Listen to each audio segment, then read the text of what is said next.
Welcome, fellow Jedi and Sith. You are tuning into Imperial Radio, your all-talk weekly Star Wars podcast. I'm your host, Kobe Larson, along with my co-host, Alex Wormstead. And we've got another very fun and exciting episode of Imperial Radio. You're going to want to stick around for this one, because we are going over some very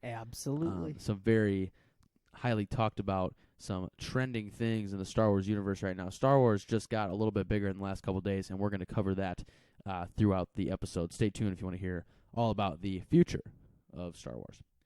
First, before we start, we want to give a little happy birthday shout out. Happy birthday to one of our top fans, McKenna Hurdle. Have a happy birthday from the Imperial Radio crew. Absolutely. Happy birthday, McKenna. Thank you for the cookies. She brought us cookies. Yeah, they're very good. They were good. Now we're going to go into the news in less than 12 parsecs. Yeah. Project Luminous announced. We will discuss later in the episode.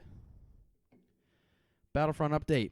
I don't know if you guys are playing Battlefront right now, but if you're not, I don't know why you aren't. And if you are, congratulations, because there is a new update out. They just dropped the Rebellion update. I don't remember exactly what they called it. Age of the Rebellion. Age of Rebellion, thank you. And so basically they added the Rebellion and Galactic Empire as playable factions in the co-op mode. They added a new Imperial faction. I believe it is the Enforcer. It's called the, what is it called? The Imperial ISB Agent, I believe is what it's called. Something like that. Yeah, it basically looks like Agent Callus from Rebels, and it's awesome. Yeah, that's about all that for Battlefront update. Yeah. Okay, well, let's go into this. More Baby Yoda. We've got a bunch of new stuff coming with the 2020 campaign. We've got toys along with a bunch of other merchandise, clothing, etc. Very important stuff to look forward to. And Rebels returning? The show is only a rumor right now, but eventually Rebels could be slated to return as soon as November 2020, overlapping The Mandalorian. That'll likely be a Disney Plus release, but that is only a rumor as of right now, so that is not factual or brought to on any reasonable source. All right, so let's just jump right into our first segment, the thing that we're definitely dying to talk about probably the most. So if you haven't been... if you've been living under a rock the last couple days, in the Star Wars universe at least, you probably don't know, but if you haven't been living under a rock, you probably know that everyone's talking about this Project Luminous, man. And I'd heard about it a couple months ago, and I just kind of shook it off like it was just going to be just a little, little thing they're adding, kind of like a new comic series or something like that. Mm-hmm. But it's a lot more than that, man. It's Project Luminous, and we're going to go into... a little bit more heated of a discussion afterwards, I feel like, because I'm going to ask a couple questions, ask Al a couple questions, and we're kind of going to get a feel of how we think, what we think and how we feel about all this, because it's a lot to take in. But basically, the whole point, if you haven't heard, Project Luminous it was kind of like a code name for this High Republic era that's about to come to Star Wars. So, if you take everything that we have in the current canon Star Wars universe, you can kind of put it all into the Skywalker saga, right? Yeah. So it's all in a continuous saga, the Skywalker saga. Anywhere from the originals to the prequels to the sequels and pretty much everything in between and just outside. That's the Skywalker saga it has to do with. Pretty much there's a Skywalker in every film, and it's got to do with your typical... It leads up to the final. It's your Hans and Lukes and Leias and Obi-Wans and Anakins and Yodas and all that. But we are going to the wayside with the Skywalker saga, at least for now. I don't know if it's, if it's done. I doubt it's done. I'm sure they're going to make more things in the Skywalker saga. Yeah, right. They'll come out with more stuff, just not movies. Yeah, the continuous story of the Skywalker saga is basically done, and that's a lot to take in. You don't really think about it, because Episode 9 just came out, but that's our childhood, man. Oh, yeah. That is Star Wars to us. Like, that is Star Wars to me. That's pretty much all Star Wars is the Skywalker saga. I mean, you have a few you say things, that and it sinks in with it people, really does. I think. And that's why I think this discussion is going to get a little heated, because it's a lot to take in. Because we're talking about something really positive that doesn't have a lot of negative things. But when you kind of dig down to the surface, or dig below the surface, and kind of dig down to the core of this whole thing, you realize it's kind of sad. Because they're bringing you this new thing, but it's so hard to move on to something new. But basically, before we get too much into that, Project Luminous is bringing to you the High Republic era. This is not going to be anywhere close to the Skywalker saga. This is going to be approximately 200 years before the Phantom Menace. So Phantom Menace takes place 32 BBY, so this is going to be about 230-some BBY. Yeah. give or take a few BBYs. And which, by the way, BBY is how you mark the calendar in Star Wars. It's kind of like the AD/BC thing. I'm sure we've talked about that. Yeah, we can reiterate it though for yeah, first no. time viewers. So BBY stands for Before Battle of Yavin. yep, which is when Luke blew up the Death Star. Which would be Episode 4, the actual first episode of Star Wars. And yeah, so and then ABY is after Battle of Yavin. Mm-hmm. So after the first Death Star blew up or before the first Death Star blew up. Yep. So basically that's just kind of how you mark years in Star Wars to give a reference.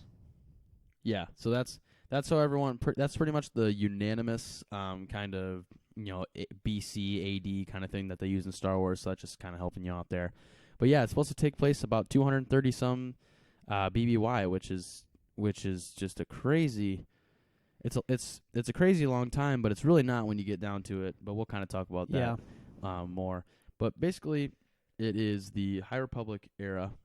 It is supposed to be kind of detailing what went on in the Republic when there really wasn't a whole lot going on. Before the clones and the Clone Wars and Order 66, the Republic was at relative peace for like 1,000 or so years. So what they're basically going to be telling you is like what the Republic faced before the Clone Wars was the biggest deal, and they're going to be talking about the Jedi and how they were the guardians of peace and justice in the galaxy, and they're going to be showing you that in the previous before the prequels, basically, and before everything else that we've come to know and love in Star Wars. It's going to be a string of books. It's mostly books. Yeah, I think there's a few comics, and I think there's a kid's book even. Yep. But yeah, as the most part, I don't think there's any movies coming out of it, is there? Well, the thing is I think that they're gonna launch this first thing and see how it kind of pans out. Well, they have the new movie that's coming out in 2023, I think, or 2022. But that movie is supposed to kind of take place in that era, the Old Republic era, they're called. So I imagine it's going to tie into that a little bit, at least. I think they're just trying to get our feet wet before they launch a whole movie about this thing. They're trying to give us some books. And that's a smart idea. It is smart. You don't just launch people into it with a new movie, because people would have so many questions, they'd be so confused. Yeah. Whereas if you give them a little bit of information and then have them go see the movie, it's like, oh, okay, I kind of understand that, which I think is a smart move by Disney and the storyboard that's putting this together. But it's gonna be a big deal, and it doesn't really seem like it now, because all the the earliest the books are supposed to come out are like next fall and stuff like that. So it's like it seems like it's so far away, but once those books start hitting shelves and once those comics come out and once say 2022 the new movies come out. Yeah, I mean it's gonna hit like a tsunami. It's at the horizon. It's a big wave coming. I mean, the toys on the shelves, you're going to be lacking your Luke Skywalkers and your Anakins and Darth Vaders, because the new toys on the shelf are going to be... Oh, yeah, they're going to be the main new focal stuff. point of the new stuff. And that's why I thought this conversation could get really heated, because, like, not necessarily between me and Al, but just in general, because, when we think of Star Wars, right, like we said, we think of the Skywalker saga. I mean, all of our favorite characters are obviously from the Skywalker saga. All of our favorite games and books and everything it's just basically, it's like they're making Star Wars 2 to me. It's like when you have, it's like when they have like a video game, right? They made it great. A massive, big video game with a huge in-game universe. It'd be like if they made a Minecraft 2, man.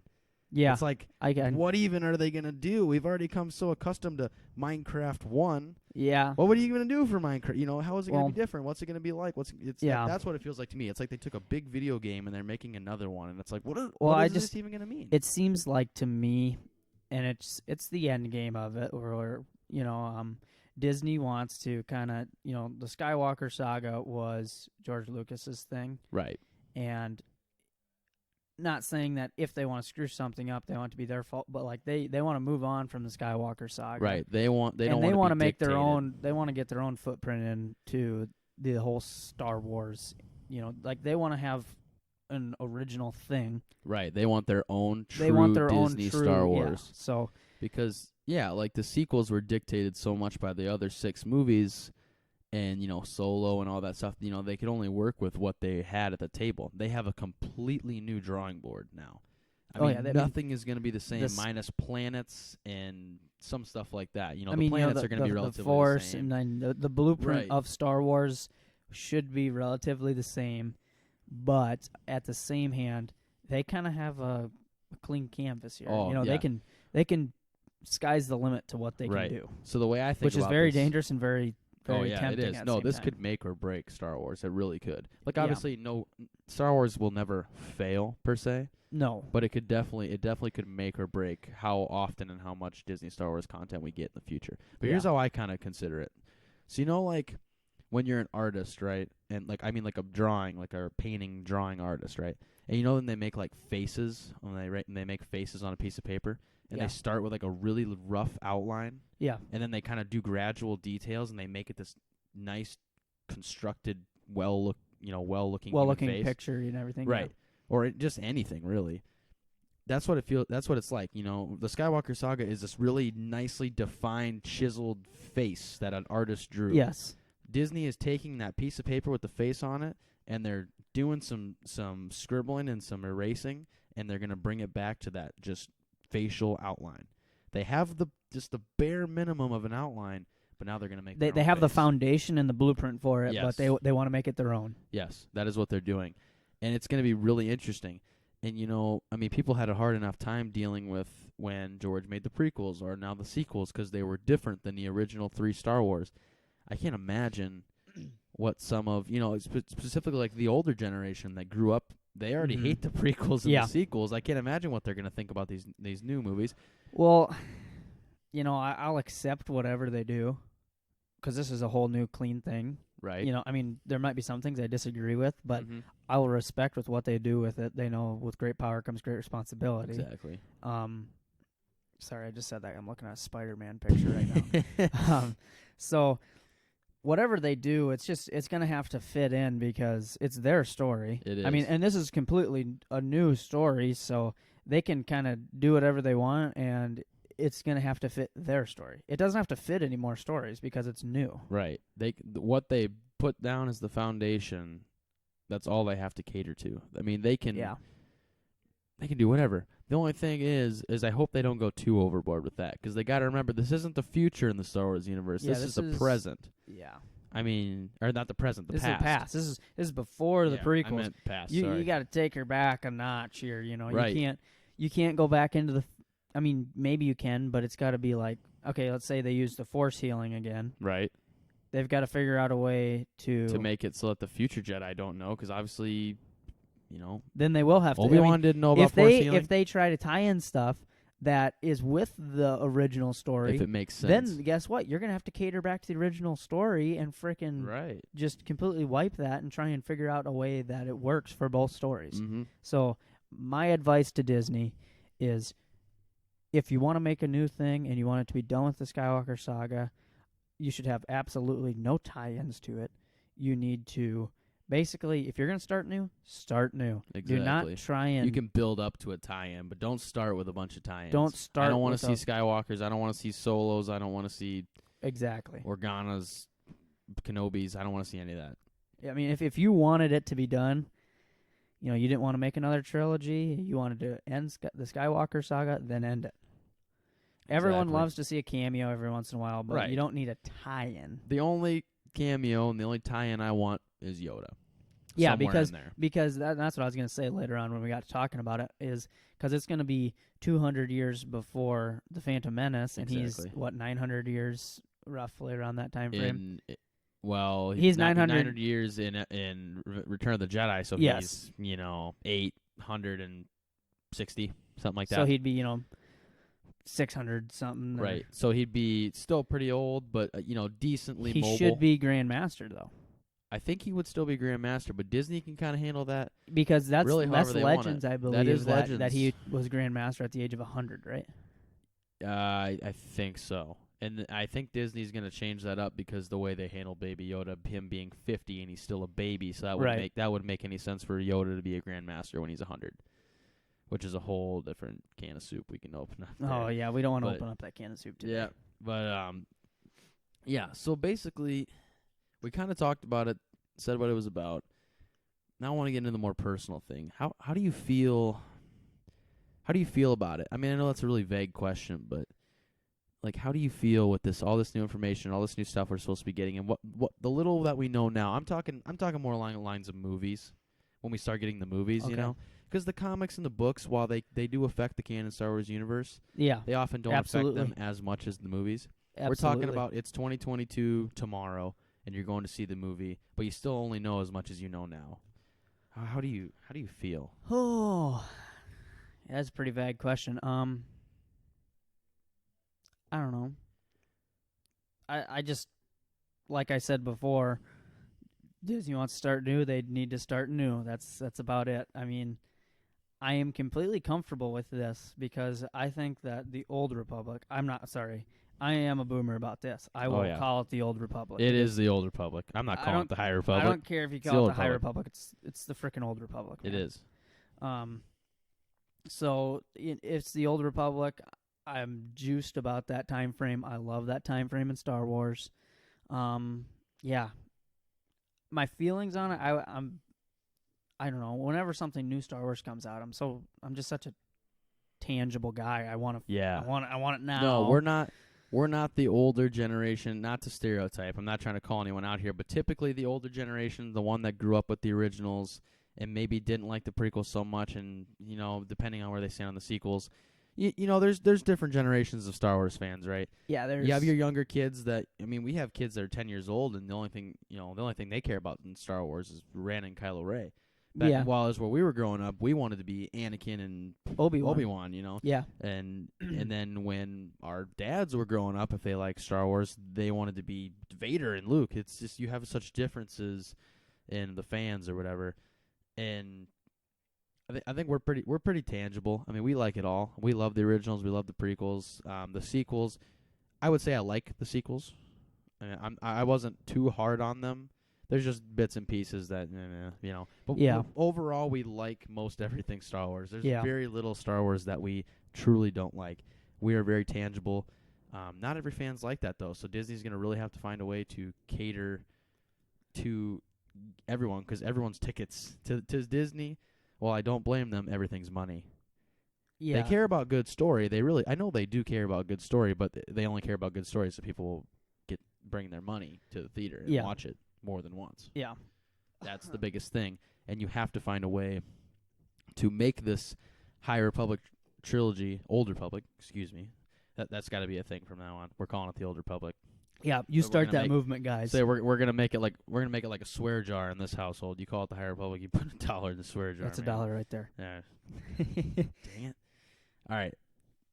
So now that we kind of talked about that, I was going off on a tangent though before I stopped. What was I talking about? Okay, basically, yeah, Disney needs to make sure they cater to all fans so they can sell tickets to the movie and so they can keep pumping out Star Wars. That was basically I think it's got very good potential. My feelings on it are it has good potential. It has the great foundation for another great trilogy. And, I mean, if they decide to completely dive in right now, they're just getting their feet wet with it. But if they really get into it, with this and create a trilogy of movies about the Old Republic, then, yeah, I would say that, it's got great potential, and I'm tangible. I want to touch it, and I want to have it right now. I want to know what the plan is here. I want to know the end game for this. But yeah, I mean, I do too. I'm excited for it in numerous ways. Excited good, excited bad, whatever. I'm just overall excited. So now that we kind of talked about that, we're going to move on to a little bit lighter of a subject, not so much of a heated one. But we're going to be talking about a little bit about Battlefront 2. We kind of talked about it in the news, but we're going to talk about it just a little bit because we really like Battlefront 2. We just kind of want to talk about it and see if you guys kind of feel the same way. Yeah. But basically, the first thing we're going to talk about is the new update, obviously. The biggest thing about Battlefront 2 that's so strange to me is it's kind of become a cult classic game. Yeah. Because they're so good about updates, man. When the game launched, I will admit, I will admit, it was good game. It was a good game, but I understood why people didn't want to play it. The microtransactions, the, kind of mundane. The story was good, but kind of mundane gameplay at times that was too similar to the first one. Yeah. And then anything that wasn't similar was kind of just too weird. I got it. I liked the game. I've always liked the game, but I understand why people didn't want to play it. And it came out right during Fortnite, so I mean, you're kind of just asking for that. But Yeah, and that's just the game is different now. it's like a new game almost. It's completely crazy. different It's so good. than when it launched. It's so different. I mean, I played it a lot when it launched. Got into Fortnite, got into Red Dead Redemption, got into whatever, and then just kind of it went by the wayside. But the game is so much different now. If you guys, I mean, if me you and guys Kobe like have- Star Wars, How many if you like- hours do you think we've put on this thing in the last week? so yeah, we kind of just revived it in the last couple weeks. We've been playing like every other day at least. We come over and we have 2 TVs set up and where we do in the studio, and we have both our PS4s here, and we just game. We probably put in 40 plus hours in the last, I would say so. yeah. Yeah, it's been Yeah. pretty crazy. It's been pretty nuts, and we love it. I mean, we honestly we play a lot of online, but been playing a lot of that co-op mode. Yeah, the co-op mode's really The fun. co-op mode is awesome. That's like my favorite part of the game. And in the update, they just added Imperials. Yeah, that was and- the big and update. Rebellion. They and, added and the, it was crazy because literally it was a day or two before Kobe was saying, God, I wonder when they're going to add Imperials in the Rebellion. I mean, they have to Yeah. because they just had Resistance and First Order. And I remember I seen a thing I was on Snapchat and I seen there was a Battlefront 2 update, and I went instantly to YouTube, was looking at stuff, and then I got into patch notes. I was like, you're kidding. And then boom, I mean, just like Yeah. that. We were Yeah. just talking about it. we were and just boom, talking we about got and it. Boom, it's here. And I said, I was like, it's probably going to be a couple months until the next big update when they add that. And then boom, 2 days later, it's right there. And I'm like, oh my God. And I mean, it's not like a huge update by any means, but No, like but it's a big update as in just content. It's a big huge update for us because that's what because in the co-op mode, basically, if you haven't played it, because it is kind of a relatively, it's not new, but it's a newer thing. Yeah. Say, okay, me and Al play together, right? We get in a party, so it's the 2 of us. We join a co-op mode, and now you can choose all 6 factions. Right away when we started playing, you could only play as the Resistance, the First Order, the Galactic Republic, or the Separatists. So you pick a faction, and you're that faction, right? And it's you, and then if you have a friend, it's you and them. So basically, it's you, yourself, and then 3 others. So you're a 4-person squad. And yeah, you can get 4 friends. You can get 2 friends like me and Al, and then have 2 randoms, whatever, however you want to do it. However you want to do it, you can. And it's the 4 of you, and then some other AI with you. Some other AI, say you're the Separatists, right? You're the droids. You'll go with your 4 friends, and you guys get to be, your normal classes. It's just like a regular online game, it's kind of like Supremacy almost. Kind of. Because you're capturing points and stuff like that. Yeah, they've got objectives and everything. Yep. And you get on with your group of 4, and then you have some AI, you'd have some AI droids with you or whatever you're playing as. AI droids, AI clones. And then you fight AI of the opposite faction. So if you're the droids, you're fighting the clones. You're the clones, you're fighting the droids. And the opposite faction is all AI. So it's like, well, why would I want to waste my time and play this? It sounds like a stupid single-player mode where I'm not getting anything out of it. No. You It's get awesome. so much. Oh, and by the way, is triple XP. Yeah, it's triple XP for right now. however long, I don't know, but So it's insane right now. But yeah, you get like XP points in all your classes. You can be heroes, you can be everything like a normal game, and you get XP towards those for online play.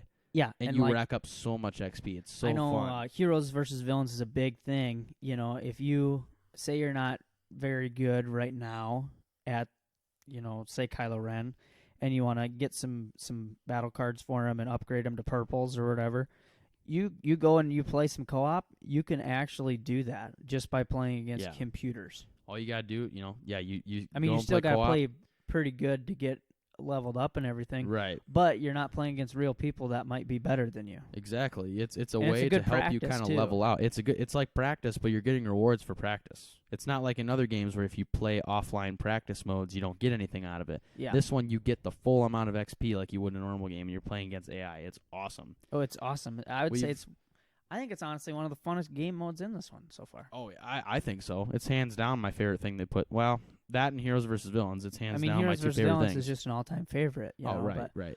But It's awesome though. Yeah. The co-op mode's really fun. I love it.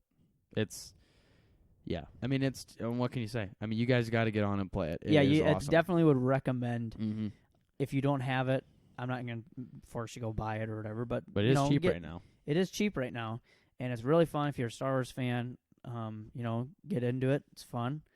Also, maybe you don't want to buy it, but you know someone that has it. You go ahead and play it. It's a fun. It's a awesome. fun time. You will not be disappointed if you like the game in the past and you put it away. You put it in the game rack. Take it back out. Give it a shot. Yeah, which actually, someone I know, he used to play the original Battlefront 2, and I don't think he played the first, Battlefront 2015, but he plays this one all the time, and he just loves it. Right, and it's awesome because it's just so awesome, and you can't put it down. Yeah, in this game, it's not, and this is like what we're talking about with catering to everyone, because it caters to everyone. You can play as anybody you want. Just prequels. You can play as just original trilogy. Before this update, not very much, just original trilogy. They just added it, but. But you could play as First Order and Resistance. It's like a big old pot of American gumbo. It is. It's great. They're mixing in everybody, and that's why this game is still surviving to this day. I mean, this game's what? Came out 2017. 2017, so it's almost 3 years old. Yeah, it'll be longer than the first 3 years Battlefront. old like this fall, and it's like Grand Theft Auto. People are still playing it, even though because they update it all the time. Well, yeah, they were actually going to back to last week. We talked about an open world game. EA said that they had a Battlefront 3 planned, and it had some open world concept style stuff. Like there was some open world. How do I want to word that? Some open world. Kind of like gameplay in it, I guess. I mean, it wasn't a true open world game, but there were some open world items in it. Right. And they completely canceled it because of the recent success of Battlefront 2. Yeah, they're not going to crush this game's success and cripple it with a new game. They're going to let this keep riding out till it absolutely dies, which is probably going to be a while because it's so awesome. People are still playing the crap out of it. Yeah, so they took that out, and basically now they're like, okay, we're going to focus on Battlefront 2, and we're going to focus on the possible sequel to Fallen Order. So definitely, some recent success with this has revamped it, and it's fun to play. But yeah, no, and me and Al really love it, and we know that you guys would love it too, because I mean you're big Star Wars guys, right? And this game is the best Star Wars game out right now. Fallen Order was awesome, but you can only play that so far. You can sit and have hours of fun with Battlefront because we are doing it currently. So we know that you guys can too. Now what we're going to do, on the same topic, we're going to give a fun little info grab here. So me and Al both love playing Battlefront 2. And absolutely. We're just going to kind of talk about our favorite parts of Battlefront 2 so we can kind of, see how you guys differ from us. I got a couple things here, a couple questions I'm going to ask Al. Okay. So, Al, what's your favorite class in Battlefront 2? My favorite class? Yeah, just the main 4. Okay. Not including like enforcers and that kind of stuff. Well, I think you know that. I know the answer. I'm just asking so they know. Okay, I'll just put this out there. I mean, I bought this game 2 months ago?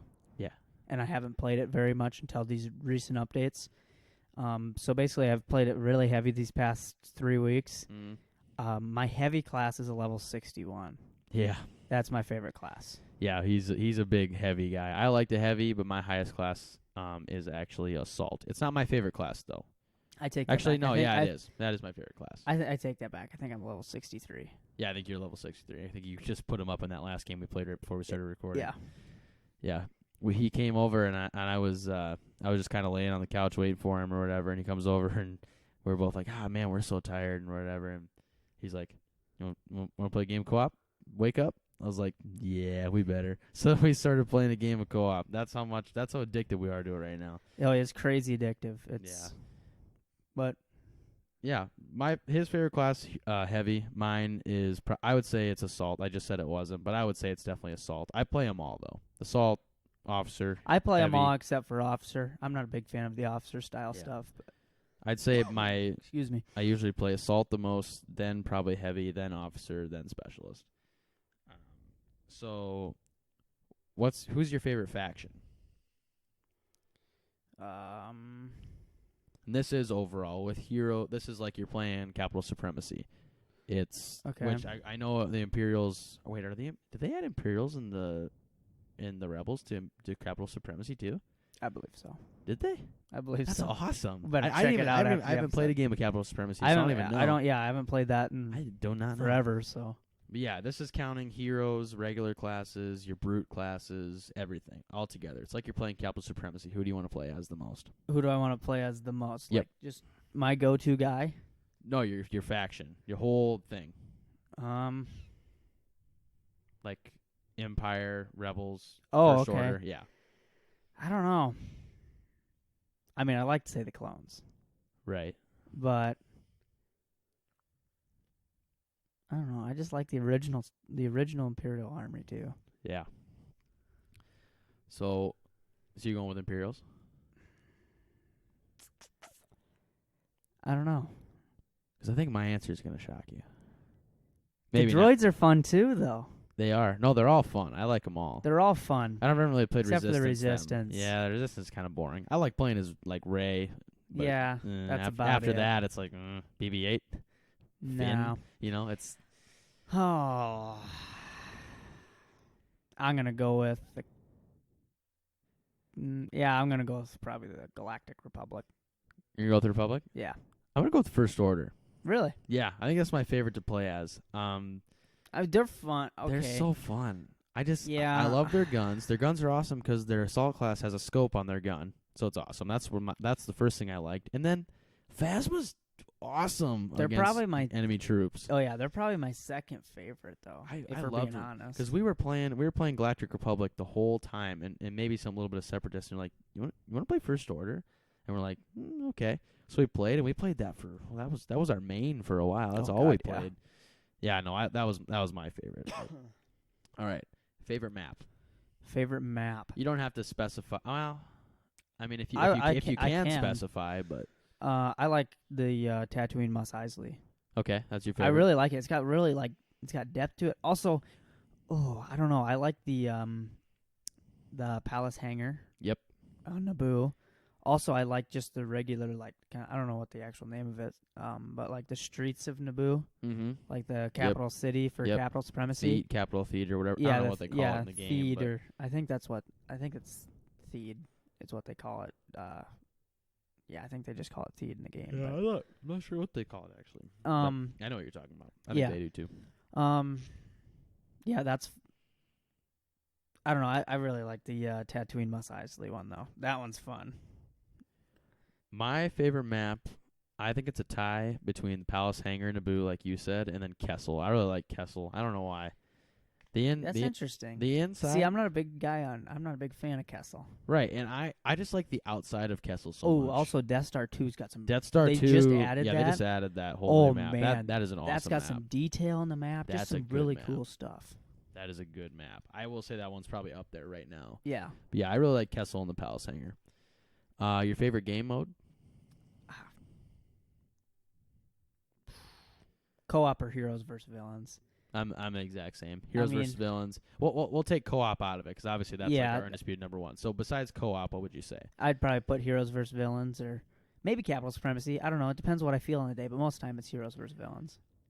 I think my favorite's definitely heroes versus villains, but I think my second favorite is just straight up good old blast. It's pretty much TDM, no heroes. Sometimes it's just nice to just play a game without getting cut in half by Vader or something. Yeah, I feel that. I like playing as Blast. That's know.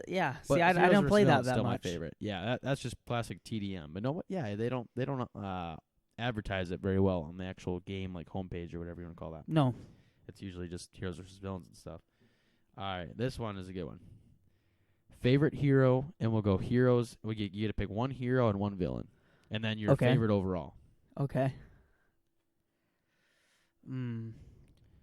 We'll start with favorite hero. Okay. Well, I like Han Solo. Oh yeah, I like Han Solo. He's probably my favorite hero, and my favorite villain. If you would have asked me probably a week ago, I would have said Darth Vader. But today, I think it's Kylo Ren. Kylo Ren is awesome. He's got some freaking sweet abilities, That man. freeze is insane, man. That freeze is insane. His frenzy's insane.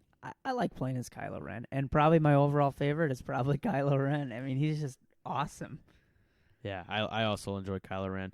You probably know my favorite hero. My favorite hero is also Han Solo. Yeah. I haven't been playing him as much lately, just 'cause you've been digging him a lot, and I've been trying to try out new people. So I've really been vibing with Leia after the update. I mean, you know she's that got some great stuff. she's a monster now. They took an okay, decent. She wasn't even bad. She was already okay, and they just made her just amazing. Not so much in Heroes versus Villains, but against other troops. Like co-op's great. Oh my god, I'll literally take her over Luke or Han in co-op usually. And it's just insane. I love her, but I would say Han's my favorite hero. And then for villain, that one's tough because I'm really like that one's really tough. I'd probably have to say Vader. I kind of sound like a really basic, but Vader. And if I can't have Vader because he's usually gone before you even won him. Yeah. I'm gonna have to say Bosk. And I That's don't play him very much anymore, but I used to be so good with Bosk. He's a good villain. He is great. He's good. I do feel like with the new buffs that they've done to lightsaber users recently, and then with like BB-8 and stuff in the game, I think he needs a buff. I think he does too. I think he needs to get because it's not like he's weak where you can't use him. No, but you have noticed he's not been as good as he used to. You don't see people using him as often. Right. Because he just can't do much because they've done so much with other people. Also, Iden Versio is probably up there for me against troops, not really so much against lightsaber users. She's still good, but I like her against like troops, like co-op mode. Oh, Iden is insane. Yeah, so that's our little fun little thing about Battlefront. We hope you guys are playing Battlefront. Maybe sometime we can organize a little get together, organize a little PS4 party with some fans. That'd be fun. That'd be fun. You guys gotta have PS4s though. None of that doo-doo Xbox crap. No, we don't want that. We don't want that. Please don't stop listening to us if you have an Xbox. But if you want to keep listening to us, you can always find us on Spotify, SoundCloud, and YouTube. You can go over to our wonderful Imperial Radio Twitter. That's at Imperial Radio P1 if you want to check that out. We're on Instagram. That is at Imperial Radio Podcast. You can find us on Facebook by typing in at Imperial Radio Podcast. So come check us out. We're all over social media. Absolutely. You can catch us on everything now. So yeah. You can get our TikTok too. I believe that's just Imperial Radio on TikTok. You can find us there. We make some pretty funny TikToks. Oh yeah, go check out TikTok. TikTok's great. TikTok's awesome. Yeah, that's our kind of off the record fun stuff just for the fans. But yeah, if you guys want to listen, hit us up. YouTube, just type in Imperial Radio. We'll be on there. Every episode is uploaded to YouTube, SoundCloud, and Spotify. You can also find us on the podbean.com, and then you can type in Imperial Radio and find us. That is our hosting website. Yeah, you can find us everywhere, man. So absolutely, just keep listening, keep liking, keep following, keep doing all that, and we're going to have a grand old time. And that's all for this week's episode of Imperial Radio. May the Force be with you. Always. Have a good night, guys.